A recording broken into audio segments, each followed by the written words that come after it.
Hello, my name is Aaron Kavanagh and I'm the founder and editor-in-chief of Post-Burnout.com. Post-Burnout.com is a culture website dedicated to venerating burnt-out artists the world over. This is our website's podcast where we publish full-length recordings of our interviews, which are sometimes the unedited versions of our site's articles and at other times are exclusives. If you're a returning listener, thank you for coming back, and if this is your first time listening, thank you for checking us out. We hope you enjoy and consider subscribing, giving the episodes a thumbs up if you're on YouTube, or giving it a rating if you're anywhere else. It really helps us out. Thank you. Alright, in this edition of Post-Burnout.com interviews, AJ Das, Sean O'Reilly, Rohan Bhattacharya, Ignas Baranauskas, and Gabriel Motos of the new Dublin dreamo band Picture Postcard discuss their formation, their genre dreamo, which blends elements of pop-punk, emo, and shoegaze, how this band and genre has tested them as musicians and producers, and their debut single October. I also want to note that the sound in this interview gets a bit spotty at times. Basically, we recorded this at the Wiley Fox pub on Eden Quay, and the band were performing at the Sound House, which for those who don't know is just above the Wiley Fox. Anyway, there was music playing in the background as we were speaking, which I've since deleted to avoid copyright issues and all that, but I think at times it sounds like we're kind of screaming at certain points. It kind of reminds me of there was like a DVD edition of Twin Peaks Fire Walk with Me where they messed up the mixing in one scene where music was meant to be really loud, but in one DVD edition anyway, they messed up the mixing and everyone just sounds like they're screaming. So I guess I'll just call this interview Lynchian and leave it at that. Hope you enjoy. I'll shut up then. Alright, we're on the record. I guess first thing I was going to ask, you guys are a band, right? So what's that like, being a band in today's world?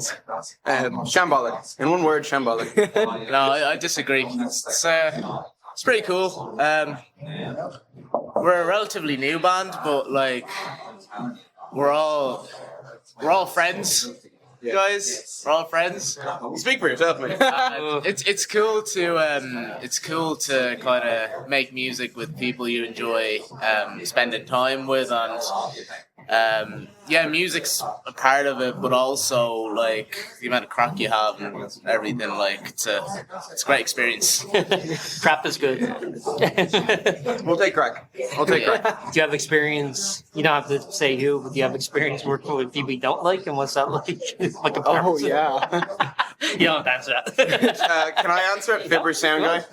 Whoa. I'll throw shots. Oh no, he hears it. Oh no, what's he gonna do? Turn my bass even lower? Fuck you. I mean, you have a problem with him. He's a sound guy. Yeah, that's a funny one. At the record show, I'm doing this. Let the record show he's applauding, and yeah. Okay, maybe we could, for reference, we could introduce everyone by name and position in the band. Why don't we go this way? Cool. I'm AJ. I play guitar, sing. Took you a long time to think of that. Sorry, Yeah. nervous. No, if it's any consolation, this is the most difficult question I'm going to ask this evening. So, Oh yeah, I'm sure. I forget that. I probably should have gave these out ahead of time. We're an off the cuff band. You know? Yeah, he's also our like producer and group leader and manager and public outreach and marketing. Like he's jack of all trades for us. Rohan's the right-hand man, that's why he's sitting beside That's him. why he gets 80% of the take. I don't get any money, guys. I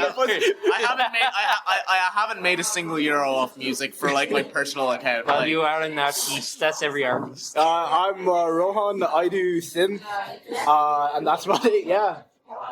And you do a pretty good impression of Charlie Day. Oh yeah.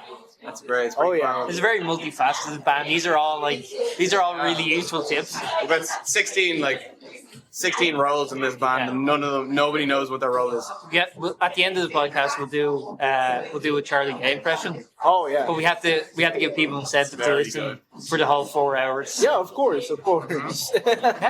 I'm Sean. I play bass and do backing vocals. I'm Gabi, and I play drums. I'm Iggy, and I play lead guitar. What other impressions can everyone do? Oh, he does a mean Borat impression. I do the mean Borat. That is true. I do a good Mike from Breaking Bad. Oh, okay. Yeah, that is true. Walter, won't you dick away, Walter? Is it Mike from Breaking Bad? Very nice. Mike, do you have a gene? I'm not answering that. It's like I'm there. Yeah, it's like that scene where Borat and the guy from Breaking Bad did the thing. Yeah. I remember that scene. Is this an episode where like Ghost brings in like a new batch of people from like Kazakhstan? Yeah. he's like Walter, this will be your new team. Jesse, we have a new batch. It's pink. It's from Kazakhstan. He got the potassium from Kazakhstan. Potassium. Yeah, from because- bananas. No, I because like Los Pollos Hermanos. all other countries make inferior potassium. Are you not aware? Are we getting interviewed, or are you going to tell me all about the Banana Republic? No, because Look, this is an informative conversation. You know? yeah, People have to know I mean, this. Kazakhstan is the #1 producer of potassium in the world. No, I've been All saying other countries are I've run been by saying I've been saying this. I've been saying this for a long time. I think if Trump really wants to reinvent the American economy, just put all your investment in one product, which it could be banana, you know? Mr. Trump, there are many minerals in Kazakhstan. A republic built around one resource, I think that'd be a good economic Yeah, system. put all of your eggs in one basket. Yeah. Never worked out. It's always worked out, actually. Well, just tell Trump that. Well, Yeah. that's what led to the Irish famine, because we were the biggest wheat and crop producer, and we'd export all that because the British would take it off of us, and landlords and whatnot and all that. Would you so- enough with the anti-British sentiment, please? Guys, He, Also, he thinks they're colonial monsters. He thinks their ska sucks. You just hate the British. I didn't say that about the scat. Take that back. Okay. Take that back. You're ambivalent to They their have ska. a great I'm opportunity to make it up to us by giving back the 6 counts. Yeah. Oh, suddenly, Oh, wait. suddenly their Before ska sounds a lot better. I am making zero political claims on this recording. That was Sean there. I do not. I do not endorse anything any of my band members are saying. I am just here as a spectator. Even the stuff I agree with, I don't endorse publicly. All right, this is getting off the rails. Let me bring it back. So, how did this? Well, actually, okay. So you guys have been in other bands too, right? This isn't anyone's first band. Am I correct in saying that? Yeah. So how did this kind of band actually come about? So, Long story. wait, can I say it? Yeah. So it was so you ever seen Avengers Endgame where, Thanos has the big glove, Yeah. the stones? We are the stones. You're the Stones. We're the Infinity Stones. And the glove is the band. Yeah. And then who's the Thanos? AJ is the fan. I don't want to I be thought he was Thanos, one of the man. Stones. It's a, Yeah, that it's a gives you a weak bit of a- analogy. Me personally, I didn't. This is an English class, mate. My English assignments aren't due for another 3 weeks, man. Guys, stay on track. Me personally, I auditioned to be in AJ's old band a year ago, and I came runner-up. So, You did. but that band ended up breaking up, so it worked out in the end. AJ asked me to play lead guitar for this project. Are you still upset about that, not getting in the other band? Be honest, let's just be real. Not at AJ, mostly at the other guy who won. Pass that on. I'm kidding. Sam's lovely, probably. You might get to tell them tonight. And that guy was the sound guy from Fibbers. So Yeah, he was. It all links back. He's like, I'm gonna make your bass on it. For me, AJ recorded my other band Snafu doing a cover in Windmill Lane for his assignment, and then AJ was like, I don't know, you were just looking for basses or something. You're like, remembered me, so and now here I am getting interviewed. I was working the Snafu gig last week, and Yeah, I I'm remember the one who you. told you have to quit because the club manager. We were 4 minutes over. We were raging. I know. Wait, did you call him a nonce? No, I didn't call him. Were you there when I called somebody a nonce? Oh no, I'm not admitting to anything on the You record. cut this being out. like, yeah. I did hear that though. It's like, oh no, shit's going down in there. See, this is why I was like, why do you want me to interview? I was Why? I was being all sophisticated, reading a book, while doing the door. Now it's like a nonce. So, Where? Who? Me? I actually think your use of the word nonce is linguistic imperialism. How do you feel about that? I think that's a very British term. No, it's linguistic reclamation of terms used to oppress. Oh. I Don't think about it too hard. Don't think about it too hard. They're impressing the Irish by calling us nonsense. Sean, in other words, are you saying that you're reclaiming this N-word for yourself? Oh, don't. No, I'd be very worried if someone used the term nonsense and then people got shocked and they were like, it's okay, I can say it. I'd be like, it's okay, I have the right. I don't think anybody wants that pass. Yeah. Nobody wants to be able to say We're that. taking the I have a pass. I'm friends with one. Getting slightly back on topic, I met AJ in first year, just your mutual friends, and I guess just reached out and I think I auditioned, right? Did you audition? I think I did. I think you just sent me on some stuff. I was like, yo, here's some ideas I have. Let's see what you can cook up orders. And I was like, this is cool. Yeah. So I went to my bin basket and I recovered the zip file. Yeah. Oh, the zip file. Yeah. I'm just making shit up now. I'm just going to totally trail it. I'm fucking it for myself. I'm going to be listening back to this later and actually writing this down. This is going to be the first recorded history of your band. It's just got complete lies. You're like, so they're all a bunch of nonsense. Yeah. Oh my god, guys. Not what We're over. We're done. Who met in the secondary school. Yeah, we did. So your secondary school band, is that accurate? No? No, we met in first year in college. First year of college. Yeah, sorry. I should Justify that. have been, I've only been in this country for about 4 years. So I think it'd be really difficult. Yeah, first year of college. Yeah, first year of college. Were you surprised by the amount of pedophiles? Pardon? Oh yeah. Not enough. We don't need to get into okay. specifics. Yeah, but You call this a pedophile? yeah. I think we should start naming all our top fives in the Dublin scene. Number one. Tier list. Gabby, how did you meet us? I found AJ. Yeah. So we were we'd gone through. The drummers. We'd gone through a load of drummers, and They were shy. they were good, but No, they ghosted. They all ghosted us. They were shit. Yeah. Minus the Oh first one. no. Yeah. Okay. Good at drumming, not very good at being in a band. Yeah. Yeah. Some of them were really busy though. To be fair, but. Yeah, and then we were looking for a drummer for ages, and just kept putting it up on my story and on the band story, and we had posters around, and one day Gabby just replied to me, Yeah. and he was like, I'm your man. I think that's what he said, I'm your man. Okay. The aura in that stage. We had a rehearsal session with him and he absolutely killed it immediately. So we were like, this is good. I remember that one. I think within the first 5 minutes of him playing, I'm like, this is the guy. that's what we need. That's what we need. He said he was the man. And Yeah. was he the man? Yeah. He was. The man.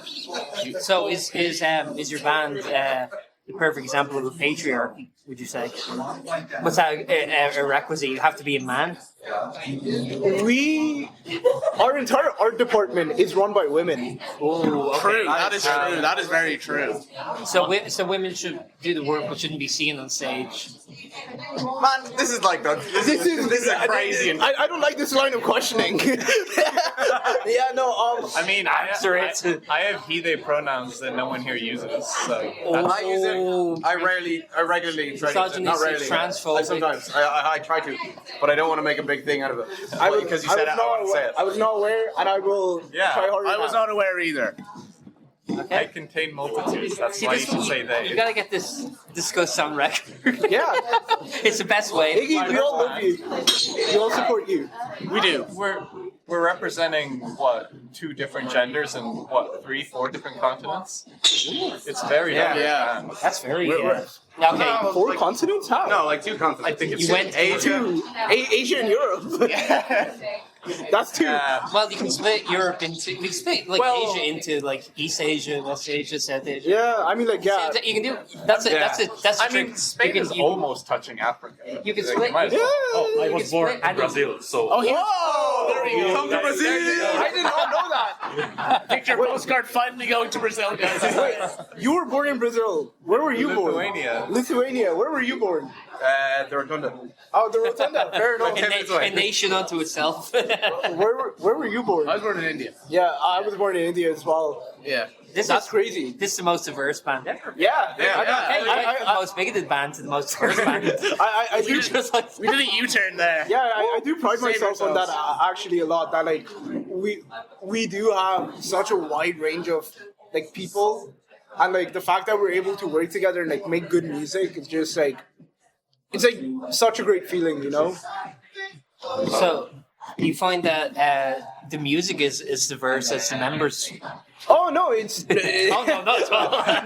No. You do have that like Indian folk instrument. You're Oh tempting yeah, to pull out. I have a like a classical Indian instrument. It's called a nectar, but we haven't used it yet. But We should pull it out. yeah, we should put it out, like put it through some like loads of reverb. Fuzz and We're just reverb. gazing. We're gazing already. fuzz and reverb. It's lost in the mix. Hell yeah, there we go. That's all we need. No, but like music-wise, I feel like I when I was initially kind of pulling together the members of the band, I wanted to get people who were quite familiar with the genre and or Yeah, but so adjacent probably genres. describe At so least. kind of the project's interesting. It's shoegazing, which I think we're seeing a lot of representation of the music scene, but also incorporating emo for a portmanteau called dreamo, which I think is very interesting. The resurgence of emo music and like I find that and pop punk are really kind of making because I'm old as shit and I remember when they were quite online. Yeah. And it's kind of cool to see again like resurgence and people kind of reevaluating and go actually it's pretty good. There's a load of like bands, especially from here, that like are doing the post-hardcore like emo thing, even like the pop punk thing. In the same vein, like you have your new teeth, you have your monotypes, you have your Van Gogh, you have your like I'm probably forgetting a few, but like it's a fairly big, decent scene. It's interesting that it's coming out of here almost organically when the scene is never when like the music has never really originated from here. Yeah. Shoegaze is a bit different because it's like it's from Irish. here, yeah. Yeah, it's from like, here. it's our music. Yeah, but that like portmanteau, like emo and shoegaze, and that like combination, I'm not sure if it's been done over here, and I'm not sure if it's like as huge as it is, as it's been done all that much, you know. Yeah. So what were your influences musically? And what was the overlap actually between you guys as individuals in terms of what you listen to versus what the band is doing? Was there much contrast here?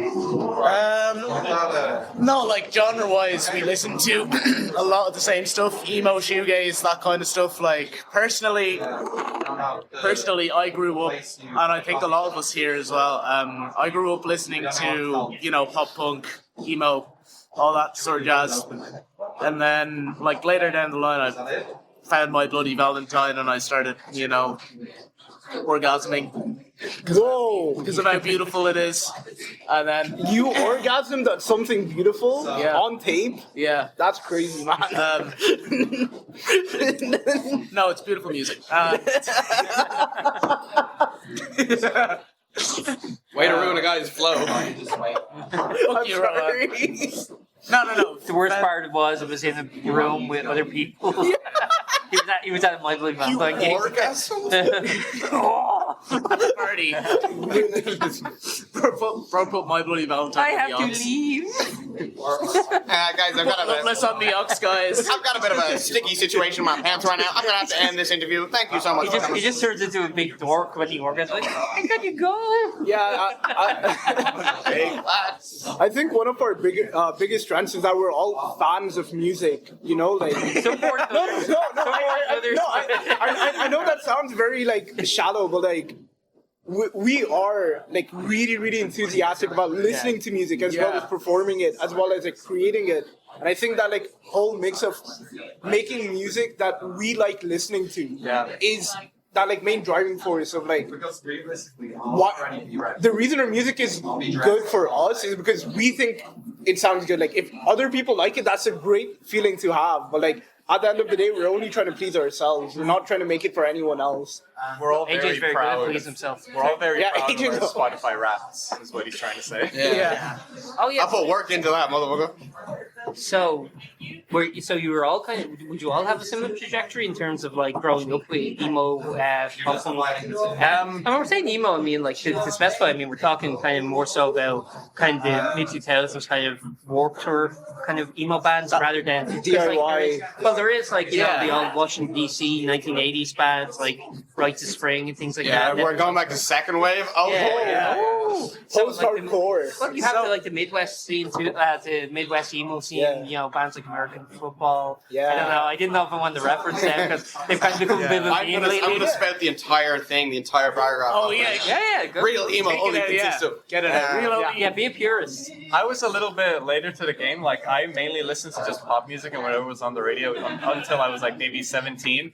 And then I kind of started getting into hip hop. But from there on, I kind of just speed ran the pop punk to emo to shoegaze to dream pop pipeline, and I ended up in studying music eventually. Now, don't you wish when you were doing that there was a band like yours out on the scene? Yeah, would have made it a lot easier. It's very good to get your music education in one quick bite.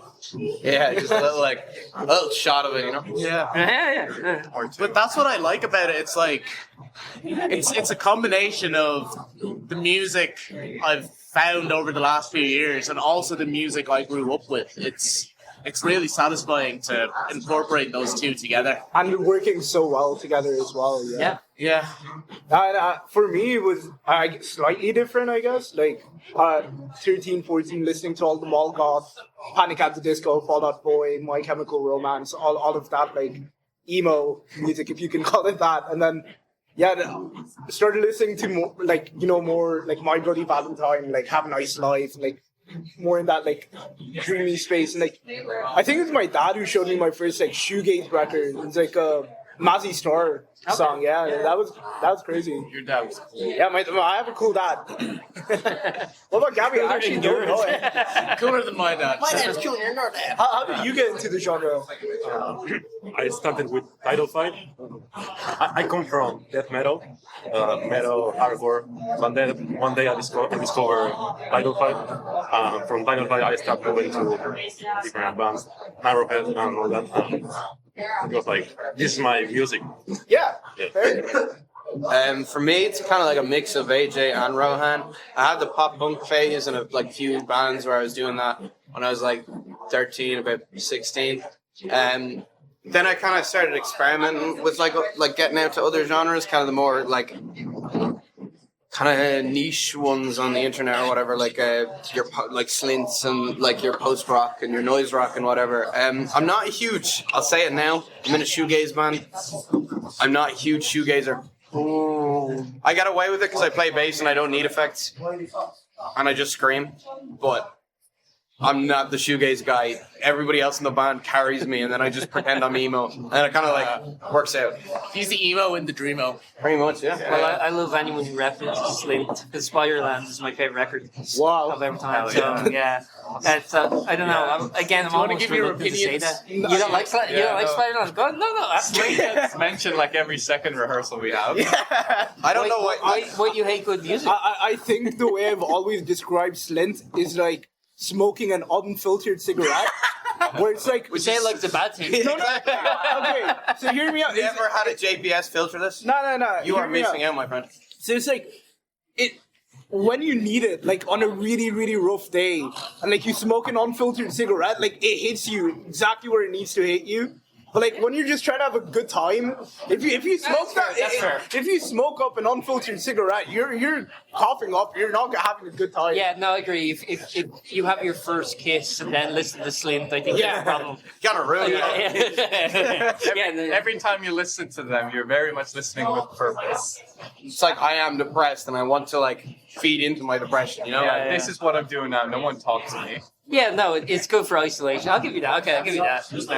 See, I don't hate without a reason because I feel like I don't even think that's hate. I think that's constructive. No, because like I feel like every record is someone's favorite record for a reason. Yeah. And I want to find out why that is because like if you just go in blindly saying that I don't like country music or I don't like this genre of music, it's such a narrow-minded way of approaching it, where like rather than like giving it one listen, like one start to finish album listen, and like understanding why you don't like it. I think that's an important skill that more people should like try and pick up. Yeah, it's like understanding why you don't like something. I would agree, because a lot of people just go, I don't like this, and never really think hard about it. They never really confront their own, like, their biases about the genre or stuff like that. They kind of just go off vibes, and they never really, like, do that inner reflection of being like, why don't I like this? Yeah. You can make it a big, wider thing. More people should self-reflect, but then I'd be a bit of an ass. So No, I feel And like it helps when you're making music as well, because it helps you be more intentional when writing. So how do you guys feel if this band is, I suppose there's a lot of avenues you can answer with this, but I mean, how do you find this band kind of differs from other projects that you've been in? I mean, if I can answer, it would be the professionality over everything else. Yeah. Man, you were in a band called Guys Kiss. Yeah, Did you expect professionality? my start in the Dublin band scene was... I just want to go on record and say I think gay people can be professional. Yeah, I do think gay people can be professional as well. It's not what I said. Lesbians on here. Yeah. Whoa! They're too professional. There we go. I definitely think that like going into the project, we had a clear structure of what we wanted to do, having like releases out, spending a lot of time gigging. Like we haven't gotten a lot of time to realize that, but like we are starting to realize that more and more recently. We've been gigging more. We had a big release recently that went like our first single went really well, and like I think it's just because like we set up everything beforehand. We weren't like failing and learning. We already did all of our failing in our other projects, and this was just applying everything we learned in one go, and it's been working out really well, I think. In terms of just the actual music itself, I mean, because like we're saying, it's such a different thing. So I mean, like in terms of the way you guys actually play your instruments normally, and I actually do want to ask specifically about getting into synth because I find that really interesting. No, I really do, because like I find there's the traditional instruments, guitar, bass, drums, which everyone kind of like tends to pick and learn. But synth, I mean, in terms of going, this could be a useful skill. Yeah. Well, before we get into the music of just specifically, let's talk about synth. Then, how did you kind of get into that as an instrument? I mean, like I love synth. I've been playing piano for as long as I can remember. Like genuinely, like I think I started lessons when I was 4. And I only really stopped when I was like 15, 16. Yeah. So I always like had like, a deep understanding of music in terms of like white and black keys. And like, I honestly got into synth about a year and a half ago, 2 years ago, with the inception of the project. And a lot of the sounds that I am exploring are very much rooted in the shoegaze sort of sound, where it's like very distorted, very reverb drowning like sounds, because like I am a guitar player as well, so like my familiarity with the genre came mostly from guitar. Mm-hmm. So having that like sound of a guitar, if you want to call it that, with the flexibility and my like the music knowledge I could apply on like a more chromatic keyboard, that I think that was just like, it was like the answer to a question I hadn't asked yet.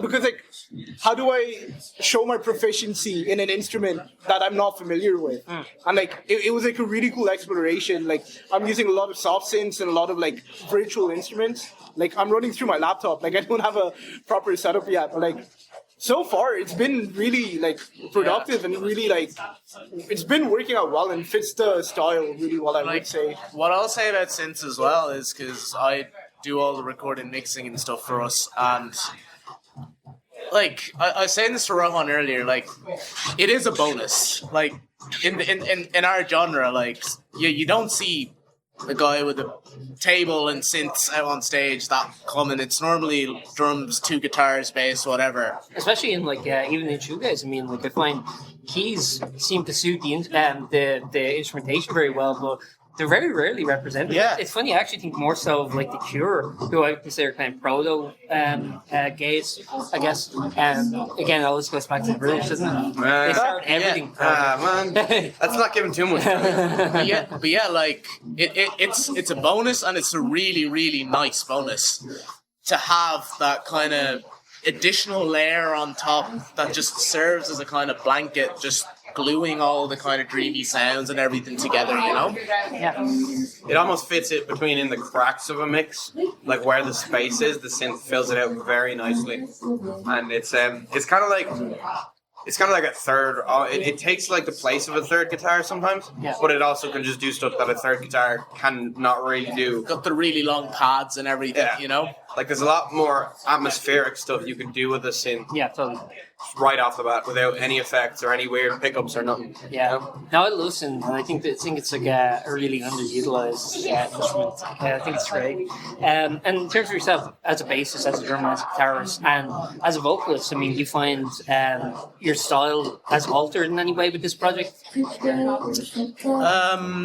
For me, in my other band, I was mainly just doing the kind of breathy shoegaze vocals, and I have been kind of experimenting with, you know, screaming, shouting, that kind of like emo stuff, and it's been a cool learning curve. I think I'm starting to get a hang of it now, slowly, and guitar wise as well for me. You know, I'm experimenting a lot more with tunings, capos. We've started looking into capos as well, and it's really refreshing. Kapoo. It's just really refreshing. Yeah. No, it is interesting first to get your capo and just like seeing how just like the verse can be, and then when you flip with the tuning too. Yeah. It's great. I think our last song was in the last song that we're going to be playing tonight was like first written in a tuning that was D A D F sharp B D. And like I don't think I know a single song that's ever been like, played in that tuning. I think maybe Sonic Youth that both have something. They have something in every tuning except standard. Every tuning except actually they probably do. Because Thurston Moore hates children who want to learn his songs apparently. Which really fucking ruined my childhood. I wanted to learn Sonic Youth. Thurston Moore said no, fuck you. Oh, you know you should have done. You should have learned bass because I think all their bass is in standard tuning. I am the bass player. You should have learned. No, but you should have learned Sonic Youth bass. Like fuck you, Kim Gordon. I can be that other guy that no one remembers. Yeah, but I don't have enough aura to be Kim Gordon, man. I don't have enough aura. That's just fact. It's really funny that we're talking about alternate tunings because, like, Iggy, you never. Yeah, I play in standard. See, before joining this band, yeah, but man, I couldn't fucking be arsed. I totally get it. Yeah, no, it's a I pain mean, sometimes. it is a pain, and you know, I'll go to D sometimes. That's it. yeah, I mean, drop D. that's one of the things that music school really helped me with is just kind of seeing the fretboard in my and being able to visualize it in my head without actually looking at it. You know, knowing where all the notes are and everything, so I can transpose stuff.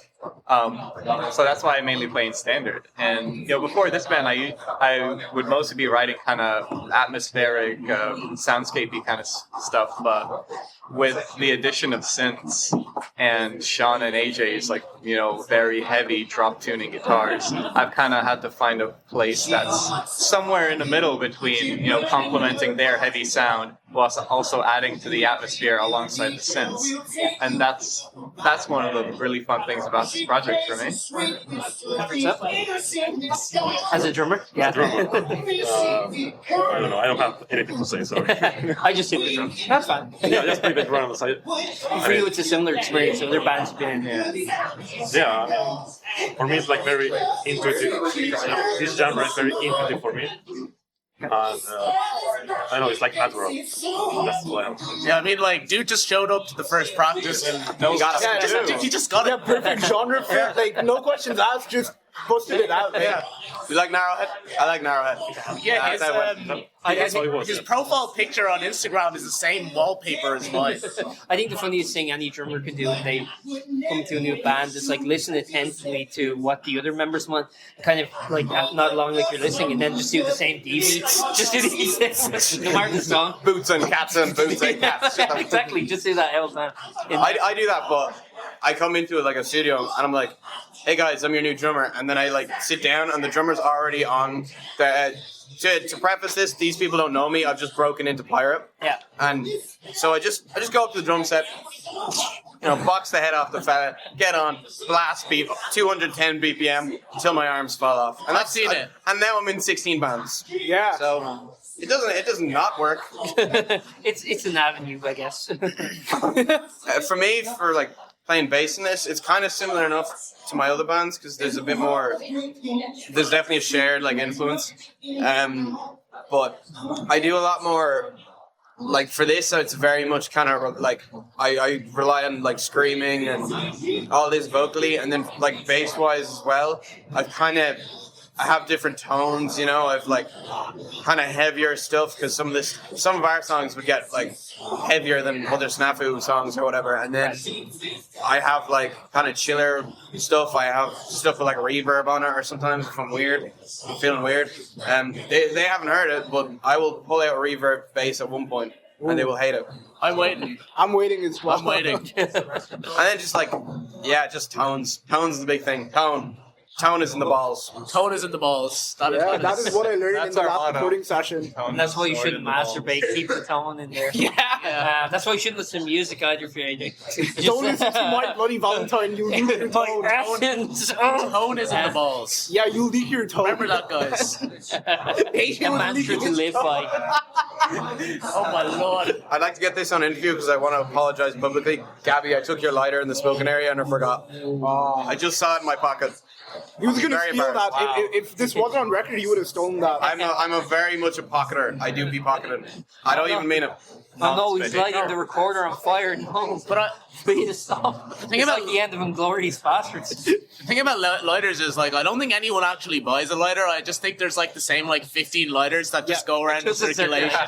Yeah, it's artificial scarcity. You know? Yeah. I think globally there are like 14 Bic lighters that just I was exist. gonna ask, you reckon that's why Bic were like, we have to start making pens or something? Just fucking, We're not selling any this lighters. lighter shit is making no money. No one's buying any, man. They're Yeah. all just stealing from each other. Yeah, whenever you put it in your pocket, it actually enters a pocket dimension. That's why it's called a pocket dimension. Here's a question for everyone. If Bic started making sportswear, would you wear it?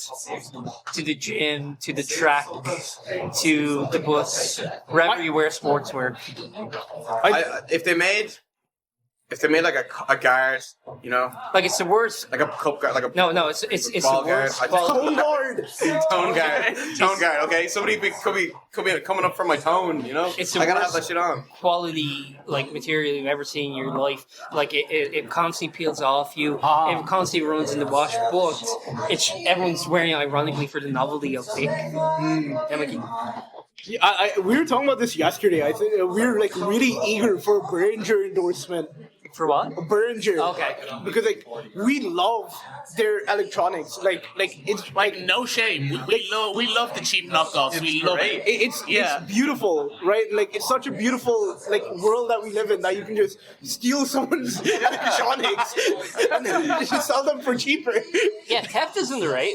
I mean like I would Piracy, man. I would wear Behringer I sail merch. the high seas. Yeah. That's what I'm saying. Like, yeah, I gotta like say your music is available on Pirate Bay. You have to use a VPN. Oh yeah, That was me, guys. Sorry, I put it there. If they sponsor us, I might even buy one of their stuff. No, the smart thing is to like upload the popular artists today, but it's just your music. People used to do that shit online where I swear to Christ, man, people be like, You know what? Oh, it's the new fucking Iron Maiden album, and then it's just like your own shit. It's horse porn. I might need to do that because like Yeah, you've got a huge collection of horse porn. Just hasn't been. yeah, It's just like new My Chemical Romance.exe. .exe the homework folder. 15 terabytes of homework. Check this motherfucker's hard drive. After this. Someone check. Okay, how about this? You guys are the first band to release your music exclusively through Steam. Yeah. So you have to. So you get like your music on Steam. I'd be happy with that because Valve would somehow find a way to make money off it. I just don't want Gabe Newman taking the 20% cut. Oh, he will. He gets his. Yeah, no, But the thing is, if people listen to your music under 3 hours, you get a free refund. So you have to make 4 albums. Yeah. I mean, all the good shit that. Oh man, I took so much advantage of that. Yeah. Good times, good times. Yeah. Okay, let's get back on track. Okay, I blame myself. You guys are totally blameless. It's me. I'm supposed to be right. I want to talk about the production of this band. So you produce all the music, right? So do you mix master, or do you have external people? Do most of the stuff up till mastering. We normally just get someone else to master. It's nice to have like another set of ears listen to it. Yeah. Yeah. So how's the production of the band? Actually, how did you get into production yourself? I mean, was it a matter of self-producing bands you were in, or was it more something you actually kind of learned as a profession? So I started a while back, like just out of necessity. I'd be doing demos and stuff for my old band, and I kind of just started to like it. And I was in college at that time doing maths and dropped out.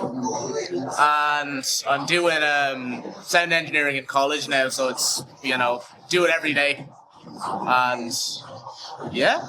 Is this a unique band to kind of produce for? Is it kind of similar to other bands would? Just in terms of the layers and the texture and all of that kind of thing. As you mentioned, just even like the addition of a synth adds so much new texture and so many new channels and stuff. I think... Is it actually... Sorry. Go on. I'll let you answer now. Is the synth all on a single line, or is that... Yeah, I was going to ask. It's actually turned to minus infinite dB. That was me. I was the Lars Ulrich. What does this do? Like, I'm only, like, early on in my production career, so I haven't worked with loads of stuff, but, doing this kind of stuff, it's made me kind of understand myself as a producer as well, and how much I really like all the layers and stuff. And going forward, I'm going to be working with a few more bands and stuff, and we're definitely going to be layering and layering and layering stuff, and I just think produces a massive sound. If you like layering, you should get hairdressing. That's a good terrible advice. I could actually earn money. Think about it, right? And sound production and hairdressing, scissors, right? I know it's a tool, but scissors, right? Cutting tape. You have the cut tool in Pro Tools, like. There you go. There you go. It's the exact same thing. You're literally just cutting. I look at a head of hair and I just see like wave files. That's called schizophrenia. You should look it up. All right, let's talk about your single, as you mentioned. So, how long's the project kind of been going for, and generally, how long were you kind of waiting between kind of coming together, getting your sound together, and actually going out in the world and gigging and things like that? The project, technically, I think the first practice would have been summer of last year. I think like July or June, July. And we had so many issues with drummers and such, and just mainly drummers. Yeah, just trying to keep a cohesive lineup. And then once we got Gabby here, we kind of got on our feet, and we had gigs planned for. We had a gig in December, and then we had a gig lined up for February, like months in advance. But it kind of we started recording in October about January, I want to say? January, December. December. We did drums before Christmas. Yeah, I wasn't drums there. before Christmas, and then... The rest over the Christmas break. Yeah.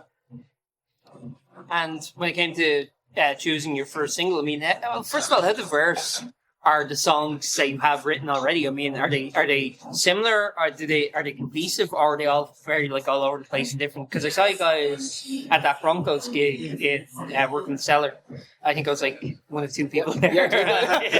That was a gig and a half. That pissed me off because it was actually every band on that night was fucking great. Yeah. And there was like two people there. That show felt like it felt like a basement show. Like the proper emo. I loved it. I loved that venue.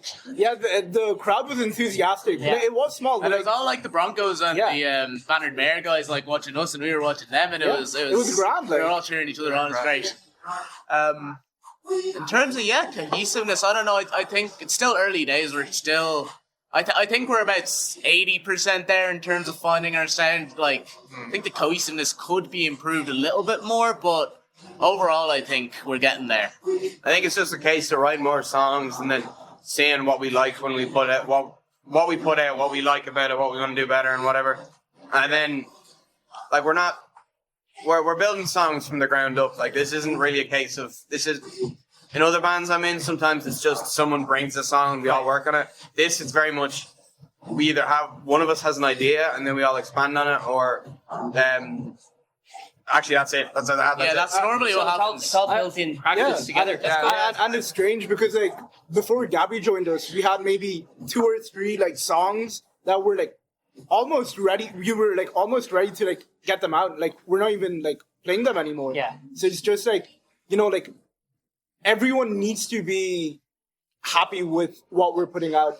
Like, there was no expectation of like you're just here to play drums, you're just here to play bass, you're just filling in a pre-written part. Like, everyone is writing their own parts, and I think because we're all like musicians, right? Like, this is no one's like first project. Like, everyone knows what they're doing, everyone's familiar with their instruments. Like, just getting cohesive, it is getting a lot less difficult. Yeah. Because like we just trust each other at this point to write like good parts.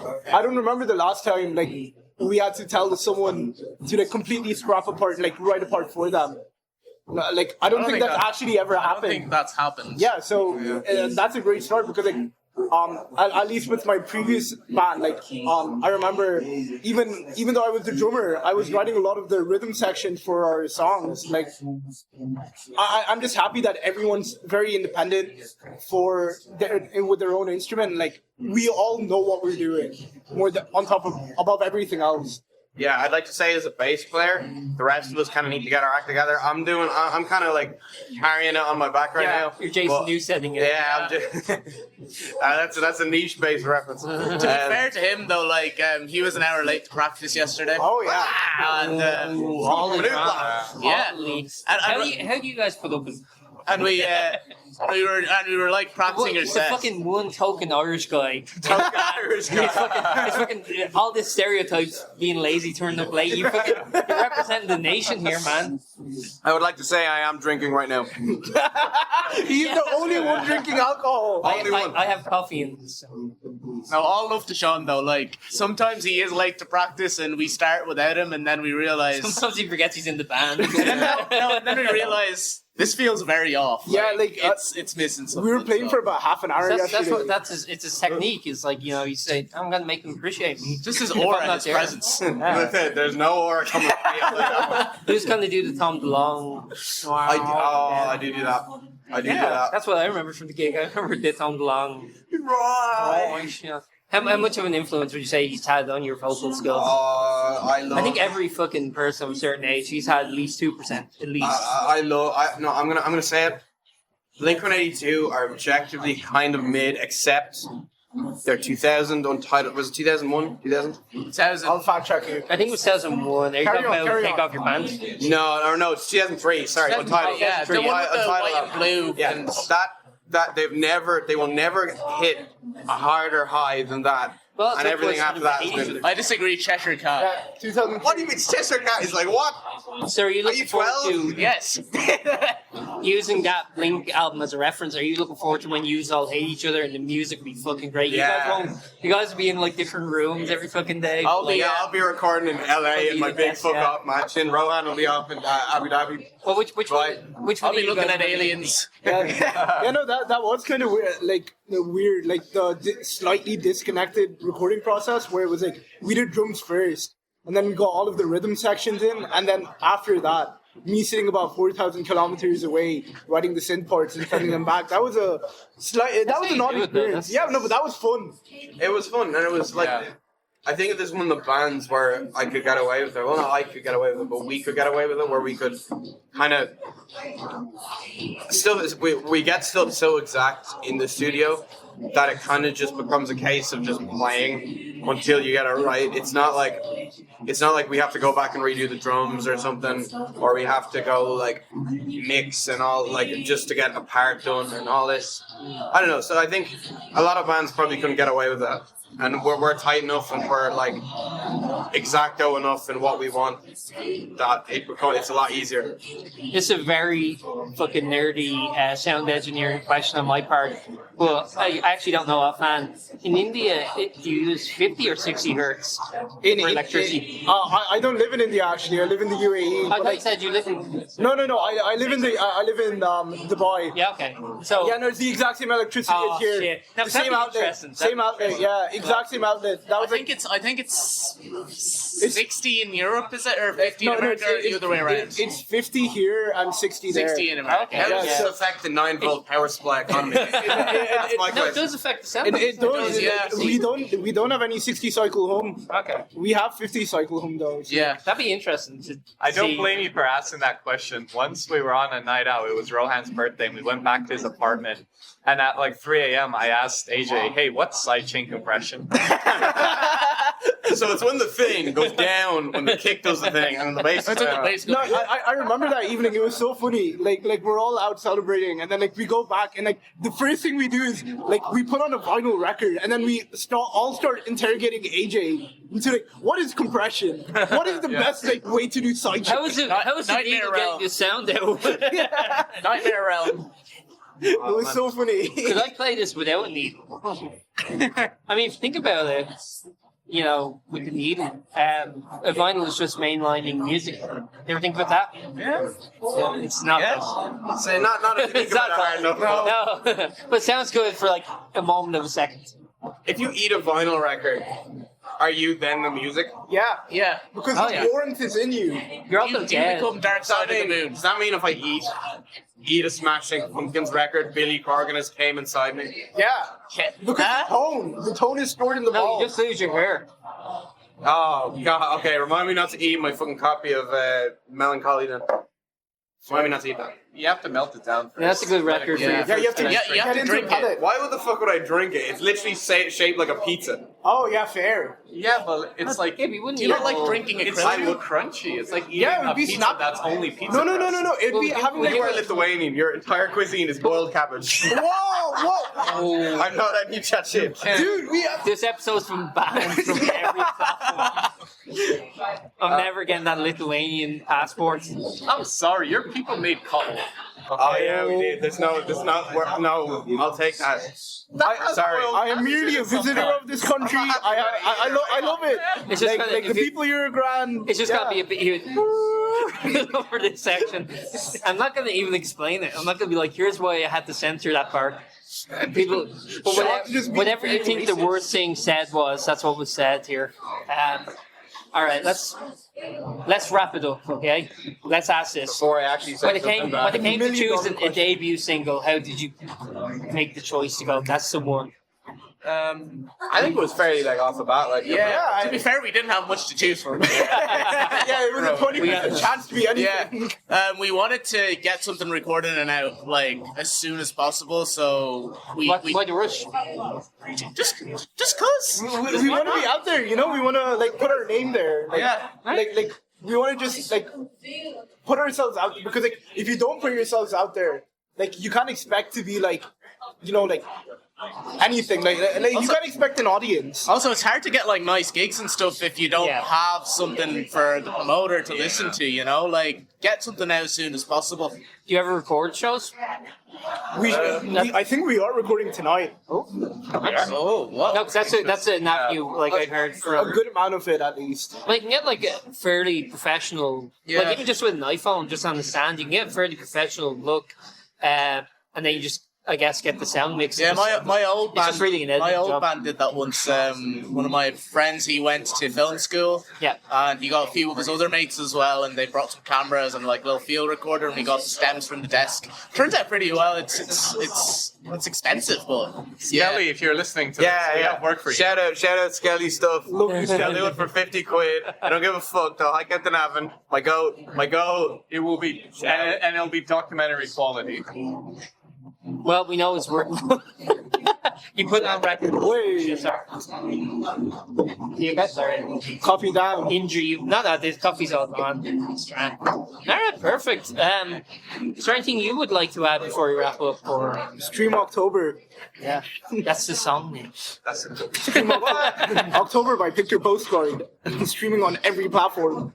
Yeah, the bad ones. Deezer, Pandora, Tidal, Amazon no Music. Spotify, no Spotify. Roblox. I think it's on Roblox. It is on Steam. Roblox. I think Yeah, checked. Steam. I checked. I ticked the, Take on this. yeah. Yeah, Roblox was the first one I ticked. Ooh, Amazon Music, Angami, YouTube Music, Instagram stories. Instagram stories, yeah. Snapchat. I think you can get a 7-inch of it if you order a Happy Meal too. Nice. Yeah. Okay, the next thing is we need to do physical releases. That's the next move. That'll come down the line. Look out for that. You would go bankrupt if every fucking single was a 7-inch. Yeah. Every single one, you'd be like, Guys, we gotta make 2,000 vinyls. The fucking 1930s and shellac anymore. Like, shellac records. Guys, I was checking my bank account. What does the negative number mean? Why is it red?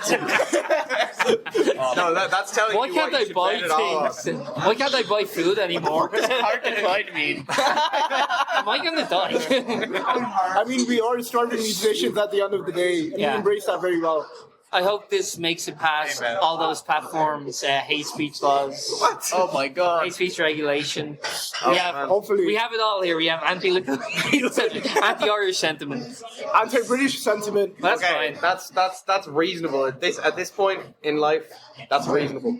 Yeah, anti-British sentiment is. Yeah, You yeah. weren't too bad. I think if you're not anti-British, you're kind of. I do not condone any of the words that Sean has said. If you aren't anti-British, you are British. Yeah, fair. You know, West Brits and all that. Yeah. I gotta keep going. It's called being an apologist, Rohan. Yeah, fair. Perfect. All right, I'm about to stop recording now. Are you sure there's something you would like to add at the very last minute? Oh yeah, listen to Iggy's other band. We're done. Yeah. Unless. And thank you, Aaron, for. Yeah. Thank you, Aaron. Thank you, Aaron. I've done nothing for you, but I'll take the claim. You just made me say racist stuff. I think I just destroyed your career. I didn't make anyone say anything. I have no gun. I have no knife. I have been holding a knife on the table. Yeah, let the record show he has a 12-inch Help! blade. 12 inches. Yeah. I'm compensating. Overcompensating. Perfect. Okay. Thanks very much, guys. Thank you so much. Thank you for listening to that episode of Post-Burnout.com interviews. We're an independent venture run by yours truly, and as I said at the beginning, liking, rating, subscribing and sharing really helps us out a lot. If you're feeling extra generous, we do have a PayPal donation link in the episode description, but don't feel obligated, of course. We've also begun releasing occasional exclusive episodes on Spotify, so subscribe there if you'd be interested in hearing those. Thanks again for listening, and see you next time.